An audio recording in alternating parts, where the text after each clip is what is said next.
Haney needs to follow this guy's approach. Talk about Teofimo Lopez.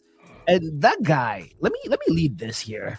Teofimo, I was hard on you. I've been hard on you ever since that Kambosos fight. I've been hard on you because you look like a shadow of the fighter that I saw who outdanced Lomachenko and knocked him down and showed that he was the better fighter that day and had the charisma. He was likable, New Yorker, likes to talk his ish, but after that Kambosos fight, I thought we had lost that Teofimo. But let me tell you, what he did to Barbosa was a clinic, a masterclass. Those first 3 rounds is the best I've ever seen Teofimo. And then, of course, in the 4th, he started to showboat a little bit. But those first 3 rounds, dude, I know Barbosa Jr. belong in the ring with that man. That man was a maestro. Fellows, take that on. All right, so I got to remind you that the guy did beat Vasily Lomachenko. You know what I'm saying? Like and again, I'm super familiar with Lopez's work, and honestly, I feel like Barbosa impressed me the most because I have an expectation for Teofimo, and so I expected Teofimo to stop Barbosa. I do agree that severely outclassed, and I don't know if this is just Teo didn't want to stop him and just wanted to put on an exhibition. But I definitely was comparing the other fights. I was most impressed by Barbosa's performance and ability to survive, honestly. Barbosa did hurt him in the 8th. Teofimo was wobbly, but that was Teo playing. Teo was playing. He was just seeing the finish line. And he cut him. Yep. And it put some leather. Like he bruised his face.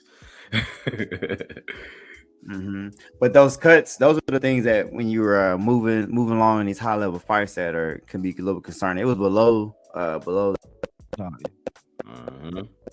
Also, caught a right hand.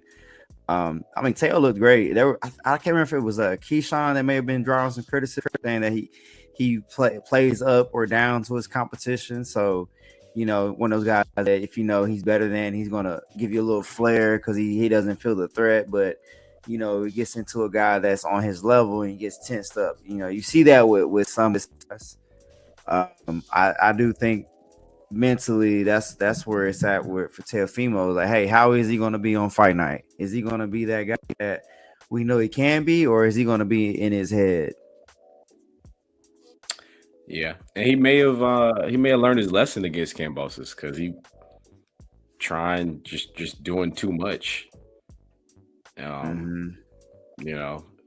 What other things there? He's got a split decision against Sandor Martin. That was a questionable performance. But he also has unanimous decision against Josh Taylor. Right. So this is the same guy. I think I'm justified. All 3 of those guys on the card together. I think that it's a consensus now that Teo is the class of that generation, as far as those guys are concerned. Yep. And he was at one time the youngest out of that generation, right? To be champ. He was like 21 when he became champ, when he beat Lomachenko 22. Yeah, and then they didn't. It was 2020, and they didn't want to make him unanimous for whatever reason. Yeah. Anyway. Teo. What Teo reminded me is they didn't want to make him. What's the word I'm looking for? Undisputed. Undisputed. Yeah. I don't care. He was undisputed. Yeah, but Teo, what Teo reminded me was, a good fighter will always be a great fighter. It's just sometimes when you're performing, because it's art, when you're performing, you have to really be in there. Like the last fights after Kambosos, you could see the first one was a cleanup, and he did get clipped. He was like wobbly with, I can't even remember the other fighter, but he's been, like you said, he had a split decision here and there. But he's been winning his way. He's still been clawing his way to victories. But it was never like the convincing Tio that we saw who fought Lomachenko. So seeing him fight like that with a deadly, slow but very accurate puncher in Barboza was a fresher breath of fresh air. I wish he carries that on and also keeps his eye not on the finish line, but man, do not get complacent.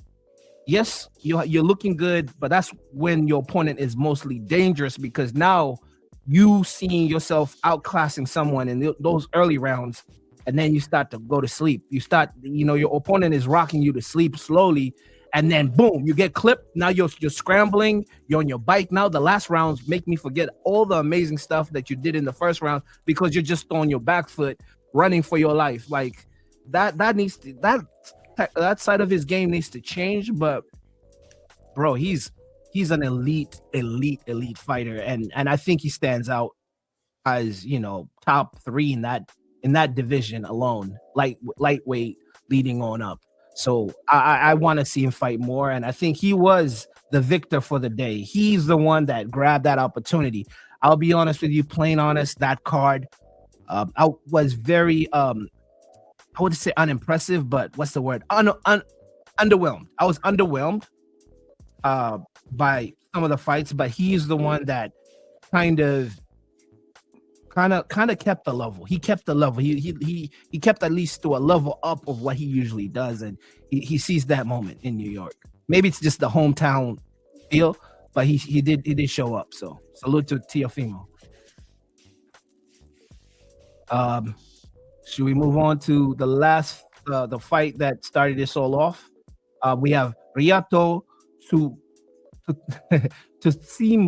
see me versus Leviel Winnington. Did I say that right? Lavelle. Leviel. Okay, never seen that. Lavelle spelled like that. Lavelle Winnington. I didn't watch this. This was super early because New York, they're on. They're ahead of. They're just ahead of our time. I was leaving. Actually, I called Cam when I was leaving work, like because we were supposed to do a watch party or some form of live session and go through the fights. By the time I was leaving work, Teofimo was gonna go on, and I missed this one. Fellas, did you watch this? It was a rookie, not rookie, but it was a guy making his pro debut in to see me.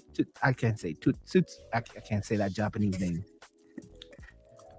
I mean, yeah. Honestly, I don't. It opened up the card. Lavelle Whittington, tough game opponent, but I mean, it's too early to tell for Tsusumi if he's going to be a hot prospect or not.